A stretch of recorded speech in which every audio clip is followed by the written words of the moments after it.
क्या आपने कभी किसी कार्य की विशालता से अभिभूत महसूस किया है?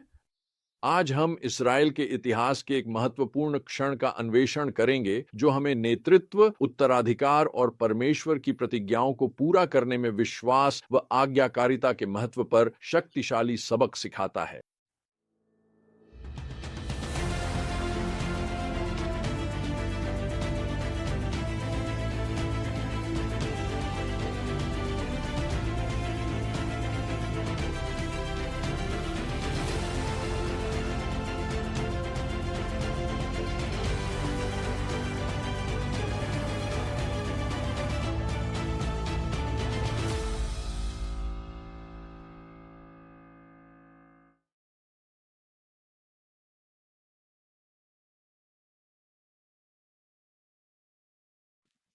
हमारा आज का सत्य यह है, परमेश्वर अपनी प्रतिज्ञाओं के प्रति पीढ़ी दर पीढ़ी विश्वास योग्य हैं, लेकिन उनकी आशीषों की पूर्णता का अनुभव करने में हमारा प्रतिदिन का विश्वास और आज्ञाकारिता महत्वपूर्ण है।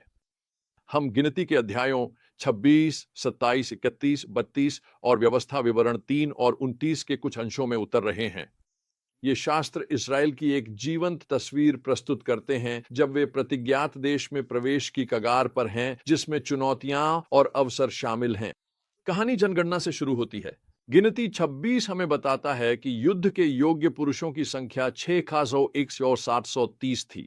ये एक बहुत बड़ी संख्या है। हम कुल जनसंख्या की बात कर रहे हैं, जो 2 मिलियन से भी अधिक है।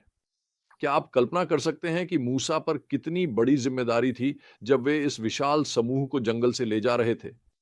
ये जनगणना कई उद्देश्यों को पूरा करती है। ये परमेश्वर की विश्वास योग्यता है, जिन्होंने इज़राइल को बढ़ाया और अब्राहम से किया वादा पूरा किया। यह इज़राइल को प्रतिज्ञात देश के वितरण और आगे लड़ाइयों के लिए तैयार करता है। लेकिन शायद सबसे महत्वपूर्ण यह है कि यह उस पीढ़ी के बीतने का संकेत है जिसने कादेश बर्नेया में परमेश्वर के विरुद्ध विद्रोह किया था। आयत 64 और 65 में लिखा है, उनमें से कोई भी उन लोगों में नहीं था जिन्हें मूसा और हारून याजकों ने, जब उन्होंने सीनै के जंगल में इस्राएलियों की गिनती की थी, तब गिना था, क्योंकि प्रभु ने उन इस्राएलियों से कहा था कि वे निश्चित रूप से जंगल में मर जाएंगे और उनमें से कोई भी नहीं बचा सिवाय यपुन्नेह के पुत्र कालेब और नून के पुत्र यहोशू के। यह आज्ञा उल्लंघन के परिणामों की एक गंभीर याद दिलाता है। एक पूरी पीढ़ी ने अपने लिए परमेश्वर की सर्वोत्तम योजना को खो दिया क्योंकि उनमें विश्वास की कमी थी। यह हमें रुककर खुद से पूछने के लिए प्रेरित करता है, क्या हमारे जीवन में कोई ऐसा क्षेत्र है जहां अविश्वास से हम परमेश्वर की प्रतिज्ञाओं से खुद को रोकते हैं? परमेश्वर की योजना न्याय पर समाप्त नहीं होती। वह हमेशा आगे बढ़ते रहते हैं, हमेशा छुटकारे की ओर कार्य करते रहते हैं। हम इसे तब देखते हैं जब परमेश्वर मूसा को नए नेतृत्व के लिए तैयार होने का निर्देश देते हैं। गिनती 27 और 18-20 में परमेश्वर कहते हैं, नून के पुत्र यहोशू को ले लो, जिसमें नेतृत्व की आत्मा है, और अपना हाथ उस पर रखो। उसे एलियाजर याजक और पूरी सभा के सामने खड़ा करो और उनके सामने उसे नियुक्त करो। अपनी कुछ अधिकारिता उसे दो, ताकि पूरी इस्राएली समुदाय उसकी आज्ञा माने।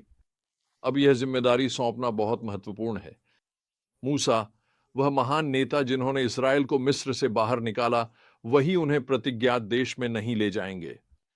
इसके बजाय यहोशू वह होंगे जिन्हें वर्षों की निष्ठा और सेवा के माध्यम से इस क्षण के लिए तैयार किया गया है। यहां मेंटरिंग और उत्तराधिकार के बारे में एक महत्वपूर्ण सबक है।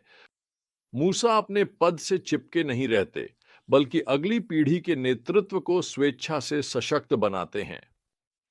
क्या हम अपने प्रभाव क्षेत्रों में ऐसा कर रहे हैं? हम परमेश्वर की न्यायप्रियता और प्रावधान को प्रकट हुए देखते हैं जब वह रूबेन, गाद और आधे मनश्शे के गोत्रों से व्यवहार करते हैं, जिन्होंने यर्दन के पूर्व बसने की योजना बनाई, जहां की जमीन अच्छी थी। मूसा ने शुरू में उन्हें डांटा, यह सोचकर कि वे लड़ाई से पीछे हट रहे हैं। वे वादा करते हैं कि कनान पाने में भाइयों की मदद करेंगे और उसके बाद ही बसेंगे, तब मूसा मान जाते हैं। यह हमें दिखाता है कि परमेश्वर की योजना हमारी व्यक्तिगत आवश्यकताओं और इच्छाओं को भी समाहित कर सकती है, जब तक वे उसकी समग्र योजना के विरोध में न हों। यह परमेश्वर की प्रजा के समुदाय में एकता और विविधता का एक सुंदर चित्र है। अंत में हम गिनती 31 में इज़राइल की युद्ध की तैयारी देखते हैं, जब वे मिद्यानियों से प्रतिशोध लेते हैं। यह अध्याय अपने हिंसा और लूट के कड़े नियमों के कारण हमारे लिए पढ़ना कठिन हो सकता है, लेकिन यह हमें याद दिलाता है कि परमेश्वर पाप को कितनी गंभीरता से देखते हैं और हमारे जीवन से भ्रष्ट करने वाले प्रभावों को हटाना कितना महत्वपूर्ण है। तो हम इन सब बातों से क्या सीख सकते हैं? पहली बात, हमारे रोजमर्रा चुनाव मायने रखते हैं। दरअसल पिछली पीढ़ी ने शायद अविश्वास के कारण प्रतिज्ञात देश को खो दिया। क्या हम ऐसे जी रहे हैं कि हम परमेश्वर की सर्वोत्तम आशीष प्राप्त कर सकें? दूसरी बात, नेतृत्व का उत्तराधिकार अहम है। मूसा ने यहोशू को मार्गदर्शन दिया ताकि वह पीढ़ी का नेतृत्व कर सके। हम किसका मार्गदर्शन कर रहे? कौन हमारा मार्गदर्शन कर रहा? तीसरी बात, परमेश्वर की योजना एक व्यक्ति से कहीं बड़ी है। मूसा चाहे कितना ही महान क्यों न रहा हो, प्रतिज्ञात देश में प्रवेश नहीं कर सके, पर परमेश्वर की योजना जारी रही। हमारा काम है कि हम अपनी भूमिका निष्ठापूर्वक निभाएं और बड़े चित्र के लिए परमेश्वर पर भरोसा करें। अपने सेवा कार्य में मैंने अगली पीढ़ी में निवेश करने की शक्ति को देखा है। परमेश्वर ने मुझे प्रेरित किया उन देशों में युवा नेताओं से मिलूं जहां मैंने सुसमाचार प्रचार के कार्यक्रम किए थे।